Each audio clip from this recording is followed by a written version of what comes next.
Look closely at the precision of this completed construct. Every layer, every external panel, and every microscopic drop of frosting sits in perfect alignment. Our objective here is to engineer a fully edible, multi-tiered dessert, operating at a fraction of standard culinary scale. We are working in millimeters. To reach this end state, the build is broken down into 4 strict phases: thermal manipulation of the exterior panels, chemical mixing of the core batter, then structural layering, and finally the exterior cladding. Working with a batter volume smaller than a thimble requires exact scientific rigor. Dropping a single drop of liquid, or overheating by a fraction of a degree, leads to immediate structural failure. Step 1 is acquiring the necessary micro-tooling. We will rely on a miniature mechanical mixer for our emulsions, and a localized micro-heat source, in this case a functioning toy-scale hairdryer, to control our temperatures. Our raw materials include miniature wafer bars, hard-coated rainbow candies, white chocolate acting as our binding agent, and a standard array of dry cake goods like flour, sugar, and cocoa powder. The primary point of catastrophic failure in this preparation happens right at the start. If the white chocolate is subjected to improper direct thermal loads, the cocoa butter separates, the mixture seizes, and the binding agent is ruined. Achieving our target relies entirely on absolute environmental control. By managing ambient temperatures, we turn toy-sized implements into instruments of exact precision. We initiate the sorting protocol by isolating the hard-coated candies by color, placing them into individual monochromatic batches in small mixing bowls. Next, we introduce precise squares of white chocolate into each separated batch. These squares serve as the meltable binding agent that will fuse the colored sugar. This thermal graph illustrates the mechanics of low-heat integration. By applying indirect ambient heat from our micro-heat source, we safely dissolve the white chocolate base without ever breaching the burning threshold of the sugar coatings. With the base melted, we apply mechanical agitation.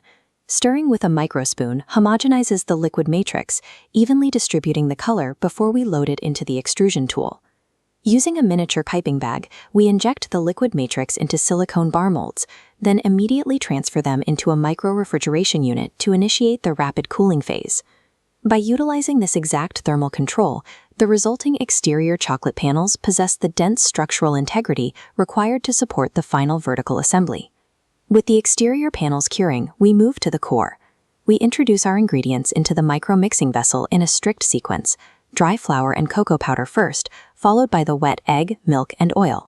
Introducing the dry goods before the hydration phase ensures the powders coat the vessel evenly. At this microscopic scale, that exact sequence prevents heavy clumping. We apply the micromixer. The rapid shear force of the spinning beaters forces the molecules together, transforming raw ingredients into a smooth, emulsifying batter. When transferring to the miniature baking pan, we face a strict volumetric limit. Overfilling past the pan's halfway mark guarantees an overflow failure when the leavening agents expand under heat. During the curing process inside the microoven, the batter undergoes the Maillard reaction. We are looking for a specific golden brown color transformation, confirming the internal crumb is fully set and structurally sound.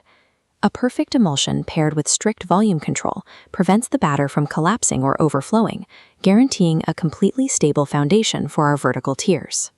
Moving to the external architecture, we extract a perfect geometric circle from a rolled sheet of rainbow fondant. This acts as our final structural cap. Using a microblade, we horizontally bisect the cooled baked sponge. This yields 2 perfectly flat, identical platforms ready for stacking. We apply an internal layer of rainbow frosting between the 2 platforms. This layer acts as a sugary mortar, bonding the tiers together so they do not shift laterally. We then encase the entire stacked unit in a thick layer of dense red buttercream, creating a protective, adhesive outer shell. Looking at this cross-section schematic, you clearly see the internal mortar layer and the strict 90-degree angle of the outer red frosting wall. We utilize a specialized smoothing tool to carve away excess buttercream, achieving perfectly sheer vertical sides. Engineering perfectly vertical, smooth frosting serves a distinct architectural purpose, providing a flat, flush surface to support the heavy external chocolate panels. Now we begin the convergence. We extract the fully hardened rainbow chocolate panels from the micro-refrigeration unit. This overhead schematic dictates our assembly pattern. We follow an exact radial sequence, pressing the flat backs of the chocolate panels vertically against the sticky red buttercream perimeter, spacing them evenly. Once the perimeter is established, the pre-cut fondant cap drops into place onto the top surface.